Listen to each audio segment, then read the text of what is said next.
ഇനി നമ്മൾ പോകുന്നത് രണ്ട് സംസ്ഥാനങ്ങൾ തമ്മിലുള്ള ഒരു പ്രധാനപ്പെട്ട തർക്ക വിഷയമാണ്. നമുക്കറിയാം, കേരളത്തിൽ മുല്ലപ്പെരിയാർ ഡാം എന്നതൊരു തർക്ക വിഷയമാണ്. കേരളവും തമിഴ്നാടും തമ്മിലുള്ള തർക്ക വിഷയമാണ്. ഒരു അണക്കെട്ടിൻ്റെ പേരിൽ രണ്ട് സംസ്ഥാനങ്ങൾ പരസ്പരം പോരടിക്കുന്നത് വർഷങ്ങളായി നടക്കുന്ന കാര്യമാണ്. അത് കോടതിയുടെ പരിഗണനയിൽ വരികയാണ്.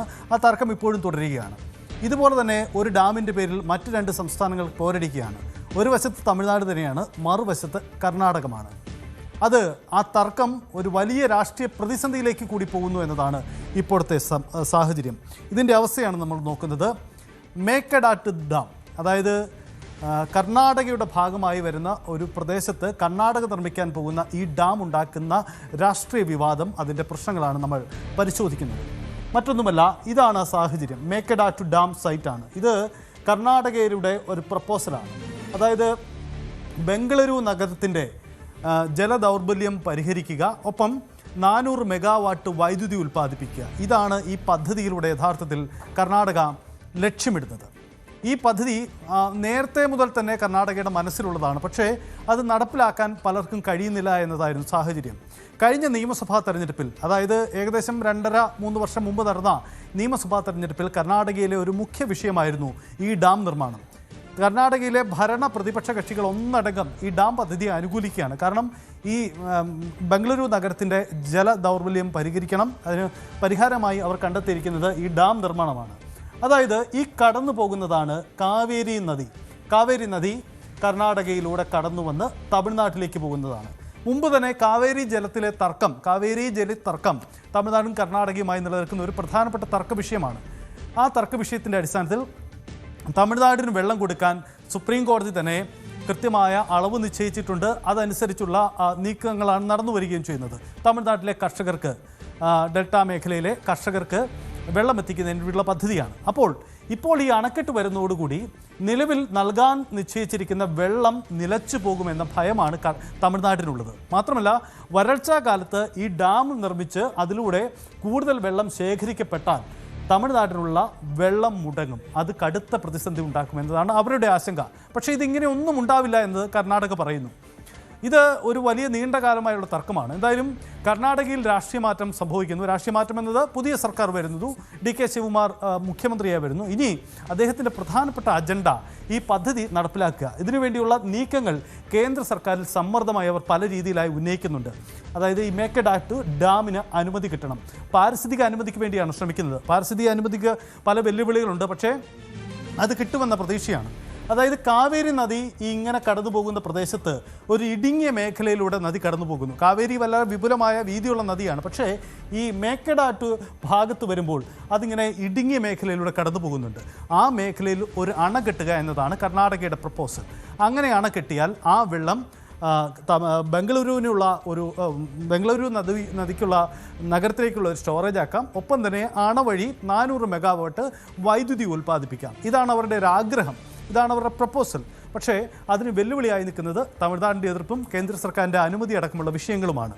എന്തായാലും ഇപ്പോഴത്തെ ഈ രാഷ്ട്രീയ സാഹചര്യത്തിന് മറ്റൊരു പശ്ചാത്തലം കൂടിയുണ്ട്. കാരണം കർണാടക അവരുടെ രാഷ്ട്രീയ മുന്നണികൾ അവരുടെ തെരഞ്ഞെടുപ്പ് വാഗ്ദാനമായി ഈ പദ്ധതി മുന്നോട്ട് വയ്ക്കുമ്പോൾ തമിഴ്നാട്ടിലെ കഴിഞ്ഞ നിയമസഭാ തെരഞ്ഞെടുപ്പിലെ ഒരു വാഗ്ദാനമായിരുന്നു ഈ പദ്ധതി അനുകൂലിക്കില്ല, അതിനെ എതിർക്കും, അത് നടപ്പിലാക്കാൻ സമ്മതിക്കുന്നില്ല എന്ന കാര്യം. അപ്പോൾ ആ രീതിയിലാണ് തമിഴ്നാട്ടിലും കർണാടകയിലും ചർച്ചകൾ നടന്നതെങ്കിൽ ഇപ്പോഴത്തെ രാഷ്ട്രീയ സാഹചര്യത്തിൽ കോൺഗ്രസ് എന്ന രാഷ്ട്രീയ പാർട്ടി ഈ രണ്ടിടത്തും അതിനിർണായകമാണ്. കോൺഗ്രസ് നേതൃത്വം നൽകുന്ന സർക്കാരാണ് കർണാടകയിൽ. അവരാണ് ഈ പദ്ധതി നടപ്പിലാക്കാൻ ഒരുങ്ങുന്നത്.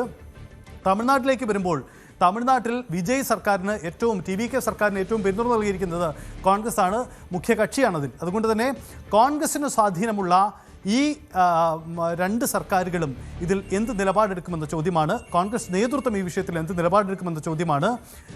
കോൺഗ്രസിന് കൂടി സ്വാധീനമുള്ള തമിഴ്നാട് സർക്കാരിന് മേൽ സമ്മർദ്ദം ചെലുത്തി പദ്ധതി നടപ്പിലാക്കണമെന്ന് കർണാടകയിലെ പ്രതിപക്ഷവും അടക്കമുള്ളവർ ഒരു രാഷ്ട്രീയ വിഷയമായി ഉന്നയിക്കുന്നു. തമിഴ്നാട്ടിലേക്ക് ചെല്ലുമ്പോൾ ഉയരുന്ന ചോദ്യം ഇതാണ്: തമിഴ്നാട്ടിൽ കോൺഗ്രസിന് സ്വാധീനമുള്ളതല്ലേ, അങ്ങനെയെങ്കിൽ കർണാടകയിലെ സർക്കാരിൽ സമ്മർദ്ദം ചെലുത്തി എന്തുകൊണ്ട് ഈ പദ്ധതിക്കെതിരെ നിലപാടെടുക്കുന്നില്ല എന്ന ചോദ്യമാണ്. അപ്പോൾ കുഴയ്ക്കുന്ന ഒരു രാഷ്ട്രീയ പ്രശ്നമായി ഈ വിഷയം മാറുകയാണ്. അപ്പോൾ ഇതിനെങ്ങനെ പരിഹാരം കാണും എന്നതാണ് ചോദ്യം. അതായത് കാവേരി നദി ഇങ്ങനെ തമിഴ്നാട്ടിലൂടെ കടന്നു പോകുന്ന നദിയാണ് കാവേരി. അപ്പോൾ കാവേരിയിലേക്ക് വെള്ളം എത്തുന്നത് കർണാടക തമിഴ്നാട്ടിലേക്ക് കടന്നു പോകുന്ന ആ ഭാഗത്തിൽ കർണാടക ചില നിയന്ത്രണങ്ങൾ കൊണ്ടുവരുന്നു. അങ്ങനെ കാവേരിയിലൂടെ വെള്ളമൊഴുക്ക് തടയപ്പെടും. ഇതാണ് തമിഴ്നാടിൻ്റെ ആശങ്ക. അപ്പോൾ ഇതിനെങ്ങനെ പരിഹാരമുണ്ടാകുമെന്ന് അതാണ് കുഴയ്ക്കുന്ന വിഷയം. നമുക്കറിയാം മുല്ലപ്പെരിയാർ ഡാം വിഷയത്തിൽ ഉണ്ടായ തർക്കം, അവിടെയും വെള്ളമാണ് പ്രശ്നം. തമിഴ്നാടിൻ്റെ പ്രശ്നം വെള്ളം കിട്ടുമോ എന്ന ആശങ്കയായിരുന്നു അവിടെയും അവർക്കുണ്ടായിരുന്ന വിഷയം. സമാനമായി മറ്റൊരു മുല്ലപ്പെരിയാറായി ഈ അണക്കെട്ട് പദ്ധതി മാറുമോ എന്നതാണ്. അപ്പോൾ അത് അനുമതി നൽകുമോ, കേന്ദ്ര സർക്കാർ ഇതിൽ എന്ത് നിലപാടെടുക്കുമെന്ന ചോദ്യമാണ് സ്വാഭാവികമായും ഉണ്ടാകുന്നത്. രണ്ട് സംസ്ഥാനങ്ങളിലും BJPക്ക് സ്വാധീനമുള്ള സർക്കാരുകളല്ല നിലവിലുള്ളത്. അതുകൊണ്ട് തന്നെ കേന്ദ്ര സർക്കാർ ഇതിലെടുക്കാൻ പോകുന്ന നിലപാടുകളും ശ്രദ്ധേയമാണ്. എന്തായാലും കോടതി കയറുമെന്ന് ഉറപ്പാണ്. ഈ തർക്ക വിഷയം എന്നത് ഉറപ്പാണ്. ഇതിൽ കർണാടകയുടെ വാദം നമുക്ക് നോക്കാം. അതായത് കർണാടകയിൽ ബംഗളൂരു പോലെ ഏറ്റവും തന്ത്രപ്രധാനമായ ഒരു നഗരത്തിൻ്റെ ജലദൗർലഭ്യം പരിഹരിക്കണം. നമുക്കറിയാം IT നഗരമാണ്. മലയാളികളടക്കം അല്ലെങ്കിൽ രാജ്യത്തിൻ്റെ മറ്റ് സ്റ്റേറ്റുകളിൽ നിന്നുള്ള നിരവധി ആളുകളടക്കം അവിടെ ജോലി ചെയ്യുന്ന ഇടമാണ്. അവിടെ വെള്ളം മുടങ്ങി അടച്ചിടേണ്ട സാഹചര്യം പോലും ഉണ്ടായത് മുമ്പ് നമ്മുടെ മനസ്സിലുണ്ട്. അപ്പോൾ ഇതിനൊരു പരിഹാരമായി അവർ കാണുന്ന പദ്ധതിയാണ് ഈ മെക്കേഡറ്റ് ഡാം പദ്ധതി. അതുകൊണ്ട് തന്നെ അതിൻ്റെ പരിഹാരം എങ്ങനെ ഉണ്ടാകുമെന്ന ചോദ്യമാണ് ഉണ്ടാകുന്നത്. കർണാടകയുടെ വാദം ഇതാണ്: നഗരത്തിൻ്റെ ജലപ്രശ്നം പരിഹരിക്കണമെങ്കിൽ ഈ ഡാം വരണം. അവിടെ ജോലി ചെയ്യുന്നത് കർണാടക സ്വദേശികൾ മാത്രമല്ല, രാജ്യത്തിൻ്റെ പലയിടങ്ങളിൽ നിന്നുള്ള ആളുകൾ കൂടിയാണ്. അതുകൊണ്ട് എല്ലാവർക്കും ഒരു കോമൺ ഉത്തരവാദിത്തം ഇതിൽ ഉണ്ടാവണമെന്ന് അവർ വാദിക്കുന്നു. മറ്റൊന്ന്, തമിഴ്നാടിന് വെള്ളം മുടങ്ങുന്ന ഒരു സാഹചര്യവുമില്ല. നേരത്തെ നിശ്ചയിച്ച അളവിലുള്ള വെള്ളം കൃത്യമായി തന്നെ തമിഴ്നാടിന് പോകും. അതും ഇതുമായി ഒരു ബന്ധവുമില്ല. തമിഴ്നാടിന് വെള്ളം നൽകി കഴിഞ്ഞതിന് ശേഷമുള്ള വെള്ളം മാത്രമേ ഞങ്ങൾ സ്റ്റോർ ചെയ്യുകയുള്ളൂ എന്നതൊക്കെയാണ് ഇതിൽ അവർ ഉന്നയിക്കുന്ന വാദം. പക്ഷേ തമിഴ്നാട് അത് സമ്മതിക്കുന്നില്ല. അവർക്ക് ആശങ്കയുണ്ട്. കാരണം അത് തടയപ്പെട്ടാൽ അത് വലിയ പ്രതിസന്ധിയായി മാറുകയും ചെയ്യും. മാത്രമല്ല, ഒരു അന്തർ സംസ്ഥാന നദിയാണ്. അന്തർ സംസ്ഥാന നദിയിൽ ഇത്തരം തടയണകൾ നിർമ്മിക്കുന്നത് ഒരു തരത്തിലും അംഗീകരിക്കാൻ കഴിയില്ല എന്നതാണ് അവർ ഉന്നയിക്കുന്ന വാദം. അതായത് ആർക്കും പ്രയോജനമില്ലാതെ കടന്നു പോകുന്ന വെള്ളം, കടലിലേക്ക് ഒഴുകിപ്പോകുന്ന വെള്ളം തടഞ്ഞു നിർത്തി അത് ഗുണപ്രദമായി ഉപയോഗപ്പെടുത്തുന്നു എന്നതാണ് കർണാടകയുടെ വാദമെങ്കിൽ തമിഴ്നാട് അത് അംഗീകരിക്കുന്നില്ല. കാരണം ആ മേഖലയിൽ ഒരു അന്തർ സംസ്ഥാന നദിയിൽ അത്തരമൊരു അണ കെട്ടുന്ന ഒരു തരത്തിലുള്ള കേന്ദ്ര അനുമതിയുമില്ല. നിലവിൽ തന്നെയുള്ള ഇതിൻ്റെ നിയന്ത്രണ സംവിധാനങ്ങളിൽ ഇന്നൊരു മോണിറ്ററിംഗ് സംവിധാനമുണ്ട് കാവേരി നദിയിൽ ഇപ്പോൾ തന്നെ. ആ സംവിധാനങ്ങളിലൊന്നും ഇതൊരു അജണ്ടയിൽ വന്നിട്ടുള്ള വിഷയവുമല്ല. അതുകൊണ്ട് അംഗീകരിക്കാനാവില്ല എന്നതാണ് ചോദ്യം. എന്തായാലും ഈ പദ്ധതിയുമായി ഏത് രീതിയിലുള്ള നീക്കം നടന്നാലും അത് രാഷ്ട്രീയ വിവാദമാകുമെന്നും ഉറപ്പാണ്. കഴിഞ്ഞ ദിവസം തമിഴ്നാട് മുഖ്യമന്ത്രി വിജയ് അദ്ദേഹം മൂകാംബിക ക്ഷേത്രത്തിൽ സന്ദർശനത്തിന് വേണ്ടി കർണാടകയിലെത്തി, മംഗളൂരുവിലെത്തി. അപ്പോൾ തന്നെ അദ്ദേഹത്തിന് പ്രതിഷേധം നേരിടേണ്ടി വന്നു. കാരണം ഈ പദ്ധതിയെ എതിർക്കുന്ന തമിഴ്നാടിൻ്റെ നിലപാടിനെ ചോദ്യം ചെയ്തുകൊണ്ടുള്ള പ്രതിഷേധമാണ് അപ്പോൾ അവിടെ ഉണ്ടായത്. ഇങ്ങനെ അതൊരു പ്രതിസന്ധിയെയും രാഷ്ട്രീയ വെല്ലുവിളിയുമായി ഈ ഡാം പദ്ധതി നിലനിൽക്കുകയാണ്. എന്ത് നിലപാടായിരിക്കും ഇതിൽ ഇരു സർക്കാരുകളും ഇനി മുന്നോട്ടെടുക്കുക? തെരഞ്ഞെടുപ്പ് വാഗ്ദാനം നടപ്പിലാക്കി അടുത്ത തെരഞ്ഞെടുപ്പിലേക്ക് പോകാൻ കഴിയൂ. കർണാടകയിൽ സർക്കാർ മുഖം മിനുക്കാൻ ഒരുങ്ങുമ്പോൾ അവരുടെ പ്രധാന വാഗ്ദാനങ്ങളിൽ ഒന്നായ ഈ പദ്ധതിയുടെ അനുമതി വാങ്ങിച്ചെടുക്കലാണ്. ആ പദ്ധതി അവർ അങ്ങനെയെങ്കിലും മുന്നോട്ട് കൊണ്ടുപോകുമോ? കൊണ്ടുപോയാൽ അതുണ്ടാക്കുന്ന വെല്ലുവിളി. തമിഴ്നാട്ടിൽ നമുക്കറിയാം മുല്ലപ്പെരിയാർ വിഷയങ്ങളിലൊക്കെ ഏറ്റവും വൈകാരികമായി പ്രതികരിക്കുന്നതാണ് അവിടുത്തെ ജനങ്ങൾ. അവരും ഈ വിഷയത്തിൽ എന്ത് നിലപാടെടുക്കുമെന്നും പ്രധാനപ്പെട്ട കാര്യമാണ്. കാരണം കാവേരിയിലെ വെള്ളം ഉപയോഗിച്ച് തമിഴ്നാട്ടിലെ തന്ത്രപ്രധാനമായ കൃഷി മേഖലകളാണ്, കാർഷിക മേഖലകളിലേക്കാണ് വെള്ളം എത്തേണ്ടത്. അവിടങ്ങളിലെ വെള്ളം മുടങ്ങുമെന്ന ഇതുണ്ടാവുന്നു.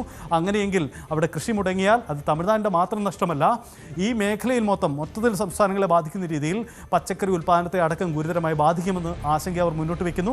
ഈ തരത്തിൽ ഡാം ഒരു രാഷ്ട്രീയ വിവാദമാകുന്നു എന്നതാണ് സാഹചര്യം. എന്ത് തീരുമാനമെടുക്കുന്നു? ഒരു ഡാം ഒരു വലിയ രാഷ്ട്രീയ ചോദ്യചിഹ്നമായി മാറുമ്പോൾ എന്ത് നിലപാട്, എന്ത് മറുപടി എന്നതാണ് ഏറ്റവും പ്രധാനപ്പെട്ട കാര്യം.